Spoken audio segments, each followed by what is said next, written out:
जय श्री राम। जय हिंद दोस्तों। आज हम आपके लिए कुछ नई चीज लेकर के आए हैं। हम लोग एक सीरीज शुरू करने जा रहे हैं जो कि भारत के इतिहास में जो बड़ी गलतियां हुई हैं, ऐसी गलतियां जो नहीं हुई होती तो हमारा इतिहास और हमारा आज कुछ और ही होता।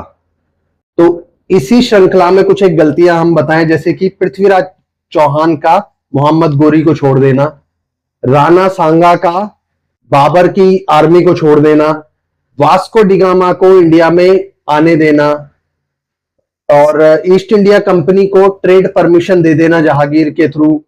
इसी तरह की जो और भी इतिहास में बड़ी गलतियां हुई है, हम लोग उन सभी गलतियों को लेकर के एक सीरीज आज से शुरू कर रहे हैं।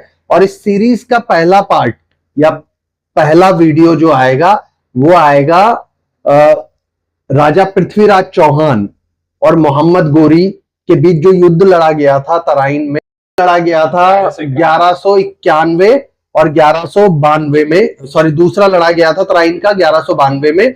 उसमें जो उनके बीच उस युद्ध में पृथ्वीराज चौहान ने जो गलती की थी, अगर वो गलती नहीं करते तो क्या होता। तो इसी चीज को लेकर के हम बात करेंगे। एक जस्ट आप ये कह सकते हो कि ये क्या हुआ होता अगर पृथ्वीराज चौहान ने मोहम्मद गोरी को माफ ना किया होता या मार दिया होता। तो चलिए आगे इस बारे में बात करते हैं, वीडियो स्टार्ट करते हैं। तो विकास जी कैसे, मजे में? एकदम ओके। तो टॉपिक तो आपको समझ में आ गया, तो चलिए स्टार्ट कर दीजिए। अब चाबी भरे? नहीं कोई नहीं चालू ही है हम तो। जैसा कि सर ने बताया है कि पृथ्वीराज चौहान जो अजमेर राजस्थान में अजमेर था उसके शासक थे, और जो मोहम्मद गोरी था ये विदेशी आक्रमण करता था जो भारतीयों पर आक्रमण करने आया था। राजस्थान एक ऐसा अपनी राजनीतिक या भौगोलिक स्थिति में था कि यहाँ पर जो भी आक्रमण करने वाला आता था वो पहले राजस्थान से टकराता था, जिसे राजस्थान अब कहते हैं, पहले राजपूताना कहा जाता था। तो राजपूताना की जो एक मजबूत शासन करता था उस टाइम पे पृथ्वीराज चौहान थे। तो पृथ्वीराज चौहान और मोहम्मद गोरी के बीच में जो तराइन का प्रथम युद्ध होता है 1191 में, तो उसमें क्या होता है कि पृथ्वीराज चौहान अपने पूरे बल और शक्ति के प्रयोग करते हैं और मोहम्मद गोरी को बुरी तरीके से हराते हैं और उसको बंदी बना लेते हैं। और बंदी बनाने के बाद वो अपने जो सिद्धांत हैं, भारतीय सिद्धांत हैं, और अपने उसके कारण उसको छोड़ देते हैं। और मुझे लगता है कि यही सबसे बड़ी इतिहास की सबसे बड़ी गलती थी, जिसके कारण इंडिया में, राजस्थान में जो मुस्लिम आक्रमणकर्ताओं का पैर फैल गए। और इसके बाद होता है कि 1192 का युद्ध होता है।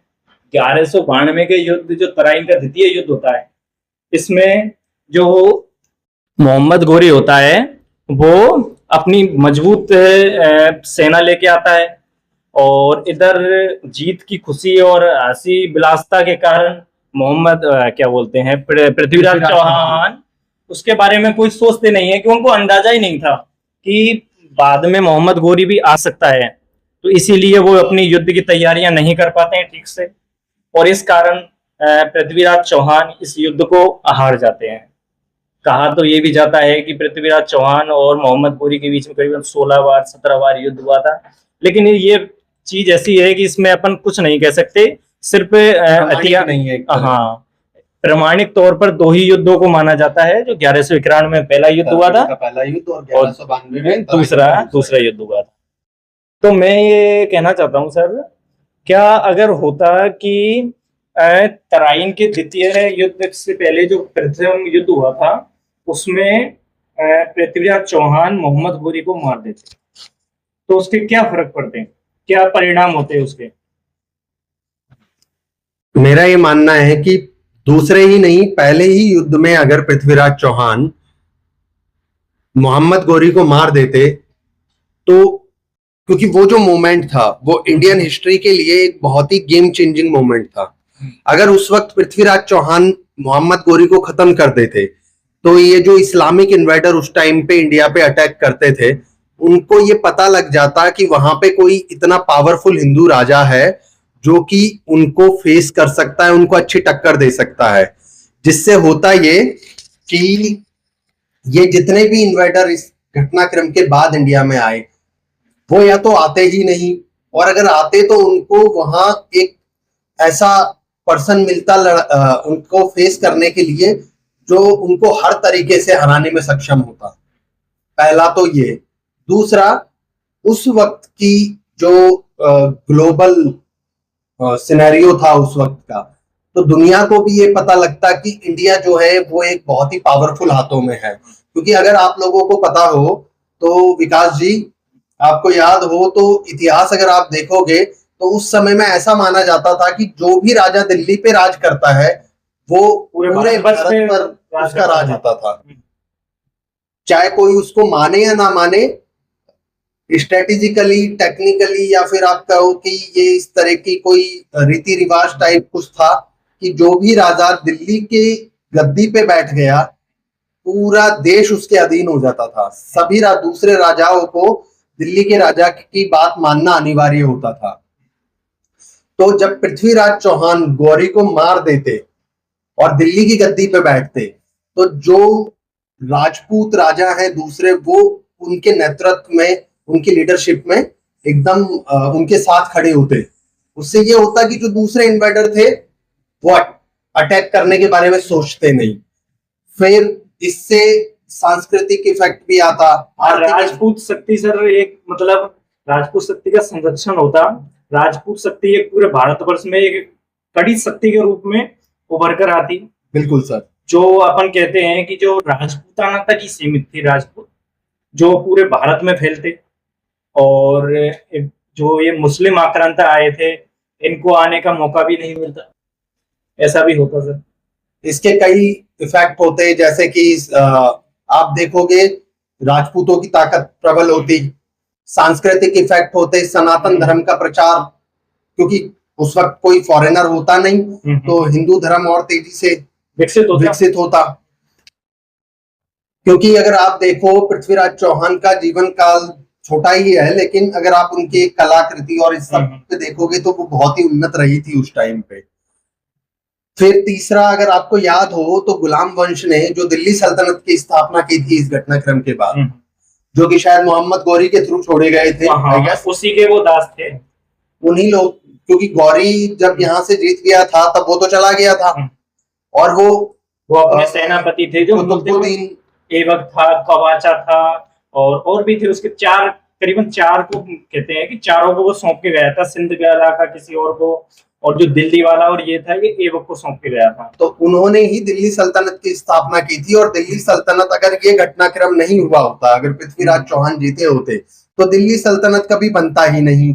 और जब ना ही दिल्ली पे मुस्लिमों का राज होता, ना इंडिया में मुस्लिम संस्कृति का इतना प्रचार प्रसार होता, इस्लामिक शासन भी आता नहीं। तो भारतीय संस्कृति अच्छे से एक उन्नति होती उसकी।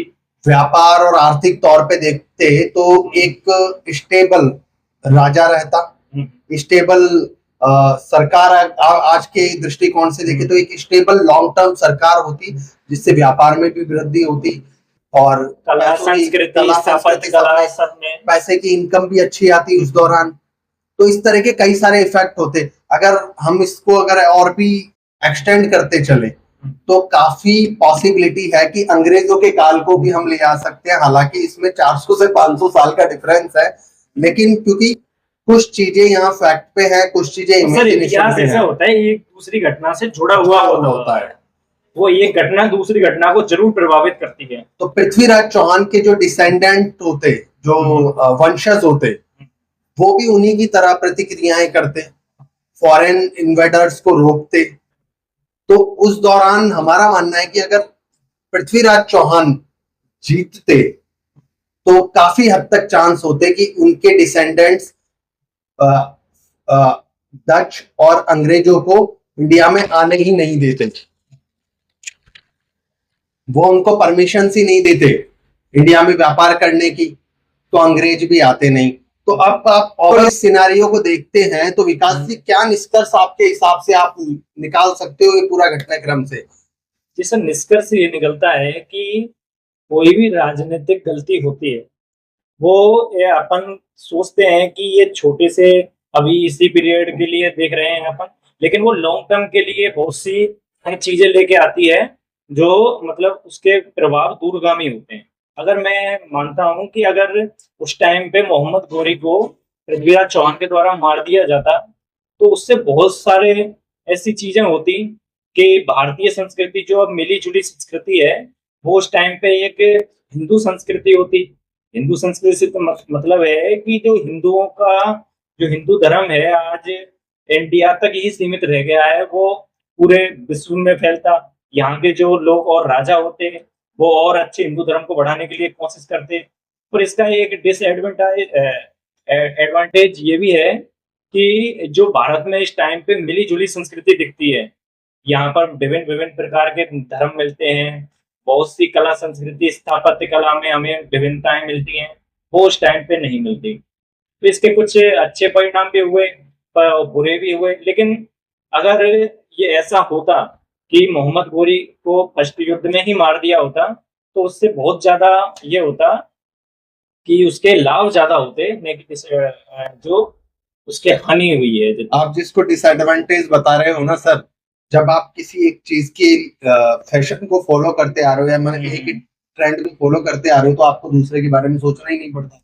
अगर पृथ्वीराज चौहान जिंदा होते और वो अभी तक रहते तो उससे ये होता कि शुरू से ही हिंदू संस्कृति में पल्ले पड़े होते, तो वो चीज जिसको आप आज कह रहे हो ना कि हो सकता था कि ये नेगेटिव जाता, वो नेगेटिव नहीं, आप काफी हद तक आप सही कह रहे हो। अगर आप ओवरऑल इस पूरी घटनाक्रम को देखो तो इंडियन हिस्ट्री में ये जो इवेंट हुआ था ये एक गेम चेंजिंग इवेंट था।